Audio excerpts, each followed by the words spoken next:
Hello chess friends, welcome back to our YouTube channel. In this video, I'll take you through a great composition by Vasily Smyslov. Now, I was recently gifted this book, the Smyslov workbook by Cyrus Lakdawala, and I have to tell you, this is a great book. And if you're looking to improve your endgame skills, your visualization, or your calculating abilities, this is the perfect book.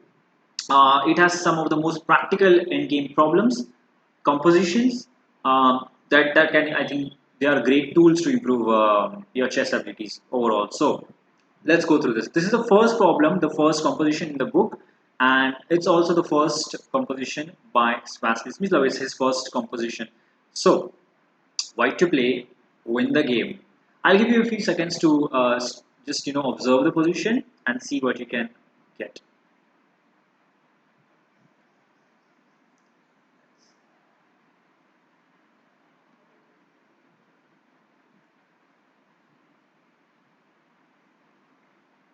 Alright, now first things first, let's do a very raw assessment of the position and understand what's happening here. So, there is white to play, and the first thing you notice here is white doesn't have a queen. Black has a queen, white doesn't have. But well, we do have a rook for it. And luckily, there's a thing. We can capture the bishop. If we really want it, we can capture it because the queen cannot capture. In case the queen captures on g1, we have a passed one on the 7th rank that can promote. Things are not as bad as they first appear. I mean, it's not as bad. Second thing you'll notice here is that there is a disharmony in the black pieces. You know, the queen, the king, they are kind of, the queen is, the king and the queen are placed miles apart, and there can be tactical opportunities. In fact, there are tactical opportunities over here. So let us go through the simple stuff. We don't really want to take the bishop. The thing is, if we take the bishop, he's not forced to capture our rook. He might just take our pawn, and in that case, well, I don't see a lot of counterplay. I don't see a lot of attack coming, and maybe at best we can have a draw, but not more than that. So let's do better than this. What else do we have? What we can observe here is there is a knight check. There are two knight checks, one of which is knight to d6. Let's explore this a little bit. What happens if the king goes to c7? Can you spot the tactic? Yes, it is knight to e8, forking the king and the queen. That will simply win. Alright, first things are done. Knight d6, well, the king can also go to d8 square. What would you do in that case if it goes to d8? There's also a tactic in that position. If you're aware, just spot it. Yes, in that case, if the king goes to d8, all we have to do is promote the pawn. The queen will be forced to capture the queen, and there comes knight to f7, knight again forced. So both the squares are poisoned, c7 and d8. So after 96 check, the king cannot go on either of the square. Basically, he'll be forced to go to d8 square. Alright, what can we do in that case? So first thing is 96, king b8. I'm just showing you through the arrows first before we go through the solution. Let's try to solve it verbally, right? As the author have done. I think that's a great way. Now the king is on b8. We can see a check. Rook b1 check. Well, as we know, king cannot go to the c7 square because of the fork on e8, knight e8 check, which means the queen. That's why the king is forced to go in the corner. Well, now the king is in the corner. All we have to do is somehow find a checkmating pattern. And the knight on d6, if you just visualize it, you'll realize, well, the knight on d6, if it somehow goes to the c7 square, that will be a checkmate. It's called as a corner mate, right? Knight and rook checkmate. So, how do we go to the c7 square? Very simple. Knight on d6 will jump to the e8 square, threatening the queen, at the same time threatening knight c7, checkmate, right? Well, what can he do? It turns out that there are not too many things that he can do. The queen has to move, and it has to defend the c7 square. So the queen will probably go now. Let me just. The queen will probably go to g3, which is a check to our king. Now our king is in check. We have to be accurate. We don't want to block our rook, right? So in that case, our king will step up the board, and again he has the same thing. There is a pawn on the 7th rank ready to promote. The queen is supposed to defend the c7 square. So the queen is really overloaded. Maybe it's time for the black bishop to come in. So the black bishop will defend by playing bishop d4. So for the moment, black has stopped both knight c7 check and the pawn from promoting. So what can be done here?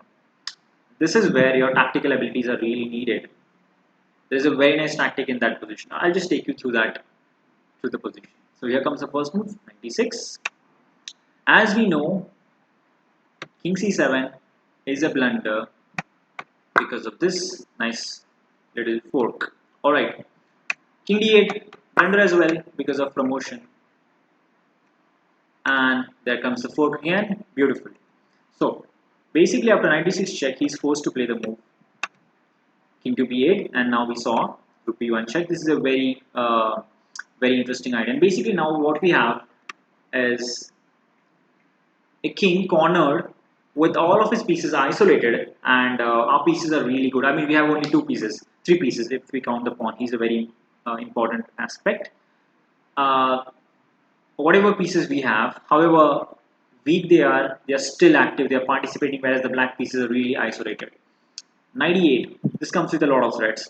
Knight c7 checkmate, the corner mate threatened, queen is threatened, and the queen is now supposed to move. Where does it go? It has to defend both the promotion as well as the e5, the c7 square. But there's only one good move here, and that is queen to g3. Now, you might ask what's wrong with queen e5. Can you spot um, what's wrong with queen e5? There's a tactical problem with this move. Queen e5, we can win the game by force after f7 check. You can also do it in reverse order, but I think this is the best way. Takes, promotion to a rook is funnier. Of course, you can promote to a queen. This is just winning. I mean, you can capture here both the rooks. It's a choice. So going back over here, the queen can't really go to e5. That just loses by force. So it has to go to g3. Let's check. We don't want to block our rook. King steps up. So far so good. The queen controls the c7 square. Someone has to stop the pawn. Call the bishop for help. So the bishop goes to d4. And this is where I asked you to find the tactical approach. Can you find the move for white? White to play and win the game. Alright, here we go. Pawn to e5. A brilliant interference tactic. It basically is a line closing, cutting the lines of communication. There are so many names for it. Yes, it's basically a very simple overload or interference tactic. So, how do we capture this? Capturing with the queen loses on the spot. Queen into e5 results into first promotion, and then knight c7 checkmate. Alright, so capturing with the queen is not a good idea. What happens if bishop takes, which did happen in the composition? The thing is, now the bishop is overloaded. It cannot defend both the c7 square and the h8 square, and that's why knight c7 captures. This was forced. Now promotion to a queen. Now again bishop b8 is forced, and here comes the beautiful checkmate, the beautiful end to this problem, and which is really lovely, right? So check on h1. This reminds me of a checkmating pattern, a checkmating problem by this G Gold, Fritz G Gold. He had this very nice checkmate problem, similar to this one. Queen blocks, takes here, captures, and that's a beautiful end to this. And you know, half of the problem you were able to solve simply verbally. You know, it was nearly forced, right? 96, and everything else was just forced. All you had to do was calculate the tactical stuff over there, which was quite easy. So, hope you enjoyed this first chess composition by Smyslov, and I do recommend you to check the book Smyslov workbook. I think it's great, and I'm going to show you one problem, one composition every single day. So, because I'm learning a lot from it, and I want you to learn from it as well. It's quite a good book for calculation. So, until next time, see you guys.